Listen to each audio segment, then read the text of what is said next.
पक्षी अपनी बोली को, अपने शब्द को, अपनी वाणी को कभी नहीं बदलता।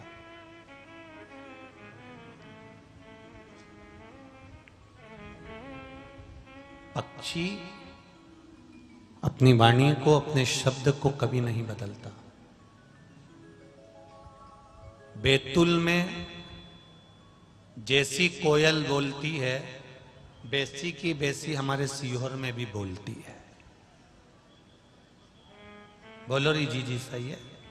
और तुम अपने मायके में जाकर सुनना, जैसी बैतूल में बोल रही वैसी तुम्हारे मायके में भी बोल रही। कश्मीर से लेकर कन्याकुमारी तक कोयल एक जैसा बोलती है। बोलो री बोलो जी। डिजाइन चेंज करती है? नहीं। कश्मीर से लेकर कन्याकुमारी तक कोयल एक जैसी बोलती है। कश्मीर से लेकर कन्याकुमारी तक शेर एक जैसा बोलता है, कौवा एक जैसा बोलता है, मेंढक एक जैसा बोलता है। पर कश्मीर से लेकर कन्याकुमारी तक केवल इंसान एक ऐसा है जो ना जाने कैसा कैसा बोल देता है। इसका भरोसा। उनका शब्द और अपने शब्द में अंतर है।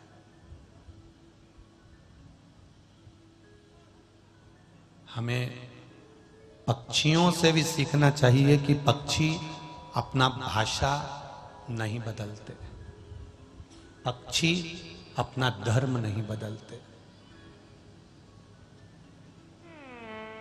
पक्षियों ने ना अपनी भाषा बदली है, पक्षियों ने ना अपना धर्म बदला। केवल एक इंसान, केवल एक मनुष्य, केवल एक मानव, केवल एक मानव शरीर, केवल एक मनुष्य ऐसा है जो बार बार बदल जाता है। चलो जाने तो वो भी बहुत दूर की बात है। आप तो छोटे रूप में समझ लो कि कोई व्यक्ति तुम्हारे पास में आया और कोई व्यक्ति तुम्हारे पास में आकर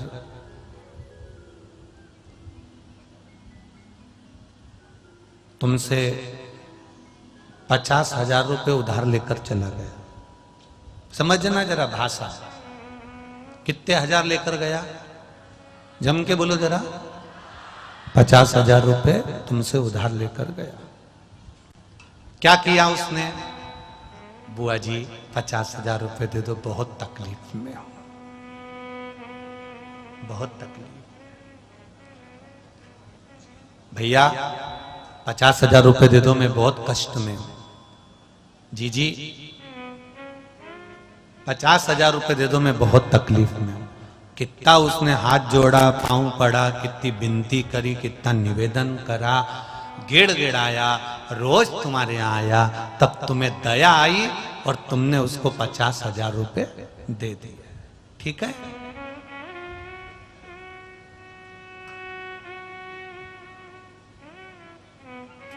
अब 1 महीना जाओ मती, काम कर लेने दो उसको। 2 महीना, 3 महीना, 4 महीना, 5 महीना के बाद जाना। क्यों बेटा 50,000 रुपए मेरे वापिस कर? कोई खाके भग रहा हूं क्या? भाषा चेंज हो गई कि नहीं हो गई? तुरंत भाषा चेंज। कोयल के जीवन में क्या दुख नहीं आया? कौवे के जीवन में क्या दुख नहीं आया? शेर के जीवन में क्या दुख नहीं आया? अगर कोयल के जीवन में भी दुख आता है, कभी कभी पंख में लग जाता है, कभी चोंच में लग जाता है, कभी शरीर में कष्ट हो जाता है, इसके बाद भी रहने के लिए घर नहीं होता, पानी पड़ जाता है तो भी कोयल बोलती है, गर्मी पड़ती है तो भी कोयल बोलती है, ठंड पड़ता है तो भी कोयल बोलती है।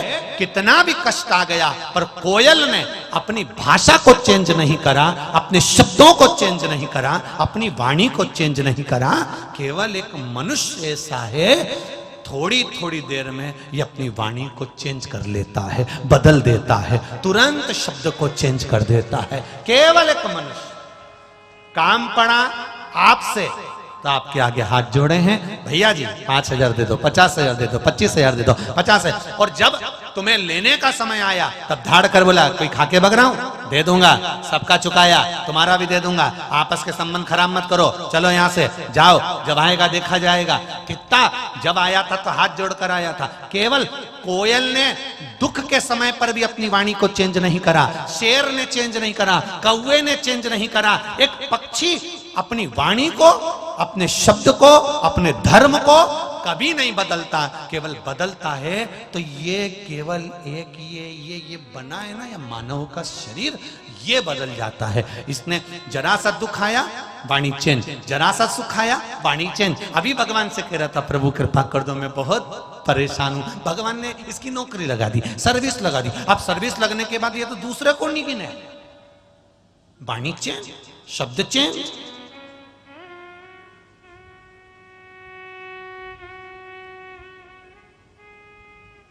हमें पक्षी से भी सीखना है कि सुख और दुख तो जीवन भर चलेंगे, हानि और लाभ पूरी जिंदगी भर चलेगा, सत्ता और वैभव पूरे जीवन भर चलेगा। कभी सत्ता है कभी नहीं है, कभी वैभव है कभी नहीं है, कभी धन है कभी नहीं है, कभी दुख है कभी सुख है, ये सब कुछ चलेगा।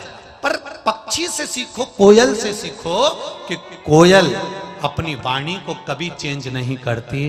अगर दुख भी आया है तो मीठा बोलिए, और सुख भी आया है तो मीठा बोलिए। जब एक जैसे रहोगे तो तुम्हारी सत्ता, तुम्हारा वैभव, तुम्हारा बल और तुम्हारी सत्ता को कोई पलट नहीं सकता। अगर तुम एक जैसे बने हुए हो तो जब व्यक्ति के पास में सत्ता, वैभव, धन, संपदा, सुख आता है तो उसकी वाणी चेंज हो जाती है। वो मिलना नहीं चाहता, किसी से मिलता नहीं, जुलता नहीं, जाता नहीं, आता नहीं, वैभव में इतना डूब जाता है कि उसकी वाणी में अहंता के शब्द आ जाते हैं। जब अहंता के शब्द आ जाते हैं फिर उसको लोग मानते नहीं हैं, क्योंकि एक जैसा कोयल से सीखना है हमको कि एक जैसी वाणी देना चाहिए। दुख है तो भी अच्छा बोलो, सुख है तो भी अच्छा बोलो।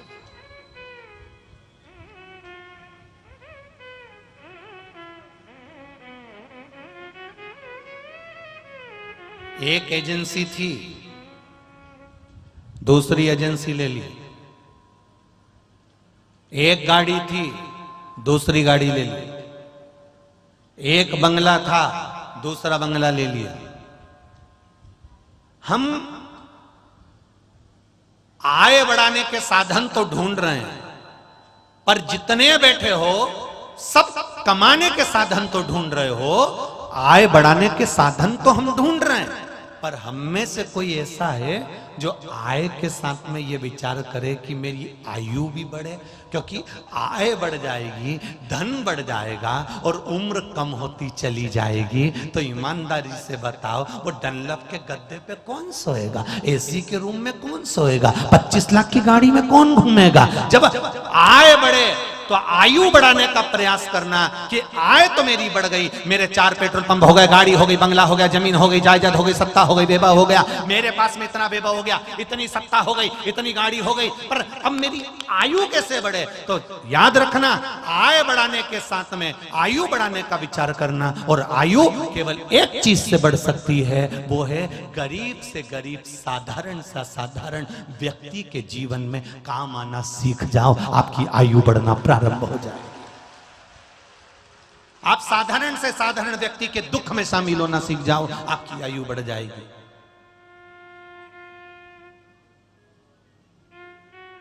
आप साधारण से साधारण व्यक्ति के जीवन में खड़े होना सीख जाओ, आपकी आयु बढ़ जाएगी। क्यों? क्योंकि उसको धन की जरूरत नहीं है, तुम्हारे संग की जरूरत है। तुम आ गए, तुम खड़े हो गए, तुम आकर सामने आ गए, बस उसको बल मिल गया। उसको तुमने कह दिया चिंता मत करो, हम बैठे हैं, फिर काय का टेंशन करना? आयु बढ़ गई। फिर उसका बीपी, शुगर सब लेवल में आ गए, उसकी आयु बढ़ गई।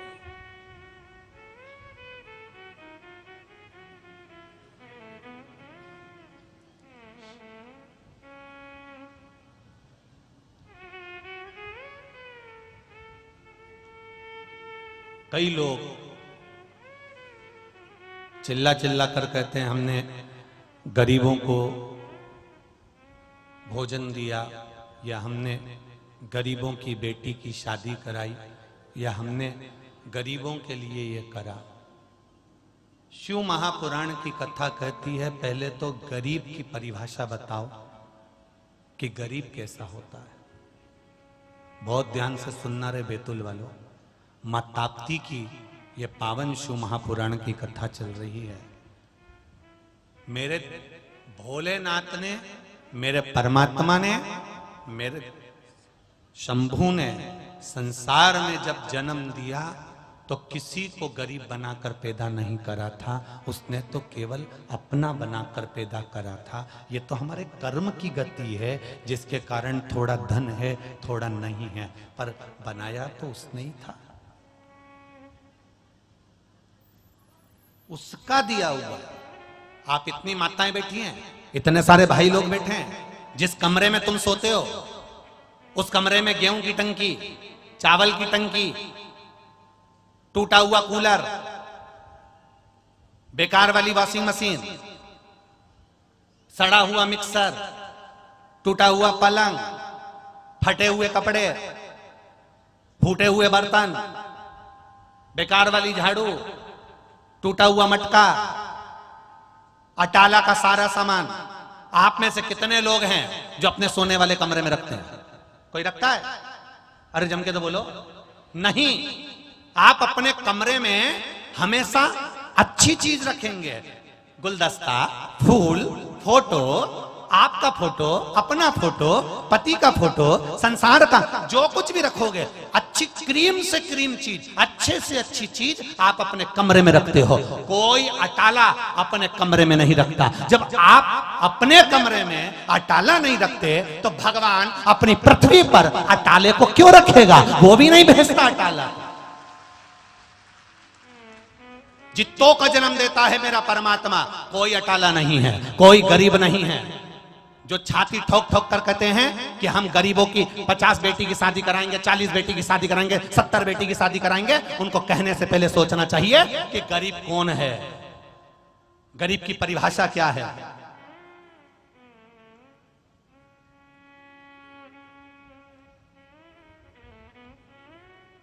मेरा परमात्मा गरीब तो किसी को भेजता ही नहीं है।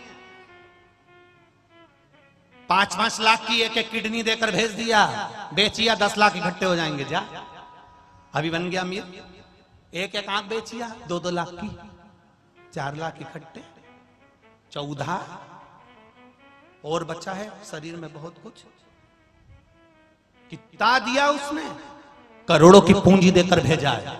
और उसके बाद कहीं का कह दे कि हमने गरीबों के लिए ये करा, हमने गरीबों के लिए वो करा। गरीब कौन? पहले तो गरीब की परिभाषा तो बताओ कि गरीब की क्या है? गरीब की बेटी की शादी करी। शिव महापुराण की कथा में स्वामी विवेकानंद का चरित्र आता है। वैष्णो देवी की सीढ़ियां स्वामी विवेकानंद जी चढ़ रहे हैं, और स्वामी विवेकानंद जब वैष्णो देवी की सीढ़ियां चढ़ रहे थे, एक किसान, एक साधारण सा व्यक्ति अपने बेटी को कंधे पर बिठाकर वैष्णो देवी की सीढ़ियां चढ़ रहा था। स्वामी विवेकानंद ने कहा, बाबा तुम्हें बेटी का बोझ लग रहा होगा, तुम्हारी बेटी को मैं अपने कंधे पर ले लेता हूं बाबा, आओ मैं इस बेटी को अपने कंधे पर ले लूं बाबा। स्वामी विवेकानंद ने कहा, आपकी बेटी को मैं कंधे पर बिठा लेता हूं बाबा, तुम्हें वजन नहीं लगेगा। उस बाप ने बेटी को कंधे पर बिठाकर पलटकर स्वामी विवेकानंद जी को जवाब दिया, जिस बाप को बेटी बोझा लगती हो वो बाप नहीं हो सकता। बेटी बाप पर कभी बोझ नहीं होती महाराज, और बेटी का बाप कभी गरीब नहीं होता, वो करोड़पति होता है, क्योंकि लक्ष्मी जैसी बेटी पाई है उसने। तो ये कहना बंद कर दो कि गरीबों की बेटियों की शादी करी, गरीबों की बेटियों की शादी करी। जिसकी बेटी है वो करोड़पति है, क्योंकि लक्ष्मी जैसी पूंजी पाई है उसने बेटी के रूप में।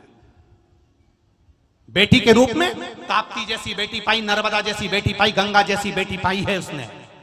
उसने साधारण नहीं, माहिल्या जैसी बेटी पाई है उसने। बेटी का बाप कभी गरीब नहीं होता। अगर बेटी देने वाले ने बेटी दी है तो विवाह का खर्चा भी वही उठाने की सामर्थ्यता रखता है। कब उठा लेगा मालूम नहीं पड़ेगा। तुम ये क्यों कहते हो कि गरीबों की लड़कियों की शादी कर दो? हमने 50 गरीबों की बेटियों की शादी करी, हमने 100 गरीबों की बेटियों की शादी करी। कौन गरीब? संसार में गरीब कौन? उसको पहचानो तो। मेरे महादेव की कथा कहती है, देवादिदेव महादेव की कथा कहती है, संसार में परमात्मा कहते हैं मैंने किसी को साधारण बनाकर नहीं भेजा, अगर मेरी पृथ्वी पर उसको रखा है तो कीमत वाला बनाकर भेजा है। बस उसको मैंने हीरा बनाकर भेजा है। थोड़ा सा उस पे पानी पड़ेगा और हीरा चमक जाएगा, थोड़ा सा कर्म का प्रभाव करेगा, थोड़ा सा मेहनत करेगा, थोड़ा सा काम करेगा, थोड़ी सी कर्म की गति को बढ़ाएगा, थोड़ी सी मेहनत बढ़ाएगा, तो वो हीरा चमकने की सामर्थ्यता छोटे से छोटे बच्चे में भी है। उसको चमकाओ।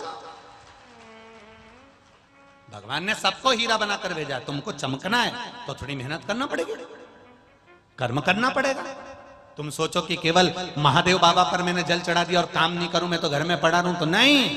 शंकर भगवान पर अगर जल चढ़ा रहे हो, महादेव को जल चढ़ा रहे हो, एक बेलपत्री भी चढ़ा रहे हो, तो कर्म के साथ चढ़ाओ कि मैं मेहनत करूंगा, मेरे महादेव की कृपा मुझ पर बरसेगी, यह मेरा विश्वास कहता है। भरोसा सब पर करो, मना नहीं, पर विश्वास मेरे महादेव पर करना, वो डूबने नहीं देगा।